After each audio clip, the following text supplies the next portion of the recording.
So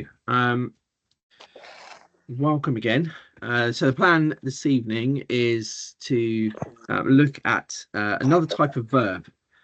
So we'll do the usual that we do, which is we'll just talk a little bit about the English grammar. Although we'll find actually it's there's not much to say really, and certainly not much different to say about what we're going to be looking at. So then we'll look at these things called deponent verbs and work at what they are. So we've got a new type of verb, and it's really just about the endings that we're kind of interested in today.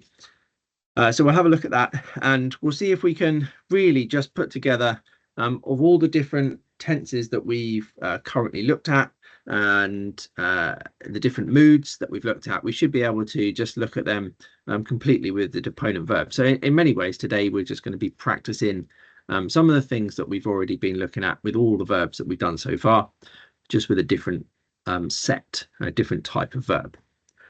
So if we just take a look at the English grammar, first of all, just to remind ourselves, so we'll use the sort of standard table which we've been using as we built it up. So just kind of run through this quickly again.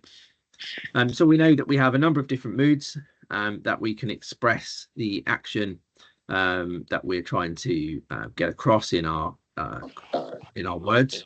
So we can use the indicative where we make statements and questions, and we talked about the indicative having a present and a future and a past in our English. And we can ask questions. So the present tense, I'm teaching, and then we could ask as a question, were you teaching?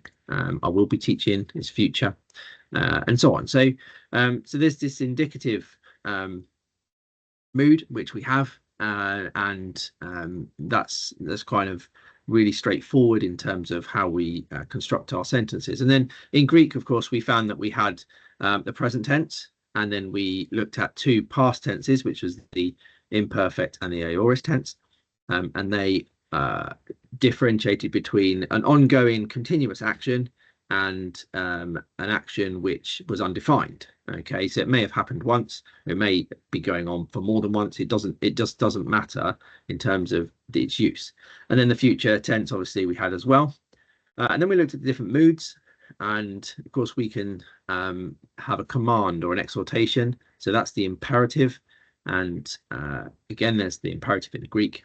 And then these other moods as well, the infinitive, which is just the general idea of a verb. Generally, in our language, we use to something, so to teach, and that fits in after some verbs. And then we had a little bit of a lesson on the participle, which we only really touched on. So last time we introduced the idea of the participle, but we looked at it as this verbal adjective. So it's a verb that acts as an adjective, it acts as a noun, it acts in all sorts of different ways within a sentence, and it's really quite versatile in Greek. And we just looked at the participle in the nominative case, so where it appears as in the sort of start of our sentence as a subject. So we really looked at it in that sense, but we'll see later that the participle has a whole load of different endings, because not only does it just come in the present and the aorist tense, but it comes not just in the nominative case, but it comes in all sorts of other cases. But we'll leave that alone for now.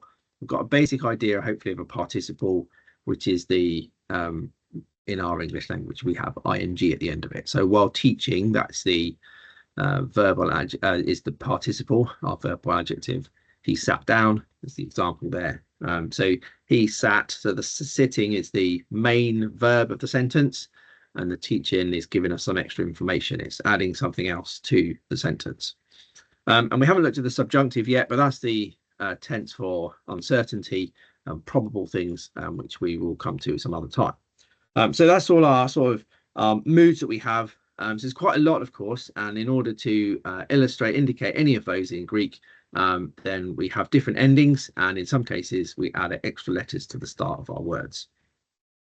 And that's all very well and good. And then we come to a new set of verbs which are known as deponent verbs. Now, there is no equivalent in English there isn't a set of different types of verbs that we have in our own language.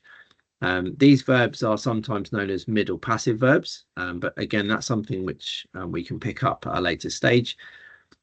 To all intents and purposes, what we need to worry about right now is that these are verbs that do exactly the same thing as the verbs that we've learned already. So we have currently looked at the general verb pattern for luo and its ending, and we've seen how that's changed depending on what gender, what whether it's singular or plural, so the number, what mood it's in, what tense it's in, all that kind of stuff. Okay. Now we have a group of verbs which don't have the omega at the end, but they have a different ending, and it's this one here, which is the ome. Okay, so it has a bigger ending on the end, and these are known as deponent verbs. Now there is a sort of a rough idea that they are transitive verbs, i.e. they don't take an object, but we don't need to concern ourselves too much with that. What we want to do just today is to consider the fact that some verbs have an ending with this omega mu alpha iota. Okay, so ome. All right, so the verb I've got in front of you, and the one we tend to use as a sort of a standard, is ruomai, which means to rescue. And what we'll do is we'll build up a picture of this verb and how its endings change. So you'll notice a grid that's not been filled in. So the deponent verbs will come as present, future, imperfect, aorist. Okay. We'll also find that there are different moods. And so down here we can have the imperative, infinitive, and participle, and they come at present and aorist. Now, all of those we've seen with luo, and they all have their own specific endings or bits added to the start. Okay. So ruomai and verbs that end in the omai, those particular verbs, these are known as deponent verbs. They have their own set of endings, but they work in exactly the same way. And from a Greek grammar point of view, then and its translation, we can treat them as if we are doing the same as verbs with luo. So hopefully from that point of view, today is just about learning some different endings. All right. So firstly, we'll just kind of pull together the present tense ones. So ruomai is our first one, which is our present tense. And then we've got the same idea as a stem. So our stem is ru in this case. Okay, so notice the rough breathing over the row. So we've got rue, which is the singular, second person singular. And we've got this little iota subscript here that goes with it. And then we have ruatai. Okay, so if that's your third person singular. And then we've got the plurals. So we have for we, sorry. So we have ruometha. And then we've got the second person plural, which is rueste. And then finally, we've got the third person plural, which is ruontai. Now we're just going to stop there rather than give you a whole massive chart. So we just have the same as we did when we first introduced verbs, and we had luo, lues, lue, luomen, luete, luosin. We had all of those endings. Those now we just have a different set of endings that work for ruomai. Okay, so ruomai, rue, ruete, ruometha, rueste, and ruontai. Okay, so those are verbs now that we have in the present tense. And what we're going to do is we're going to actually stop just there, just going to do some practice with some deponent verbs. Okay, so these deponent verbs, which I think I probably should have put a list through, and I might need to. I want you to have a little go at a bit of translation. Okay, so we're going to jump into some translation straight away. I forgot to put an example down actually, but never mind. Maybe we'll go through the first one to start with.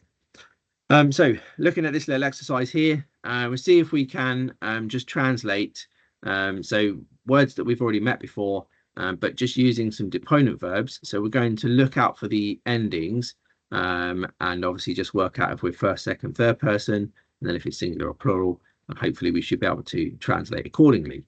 The only thing you're going to need to know is you're going to need to have the probably have to have the verbs just up at you. So let me stop the recording and I'll get them for you.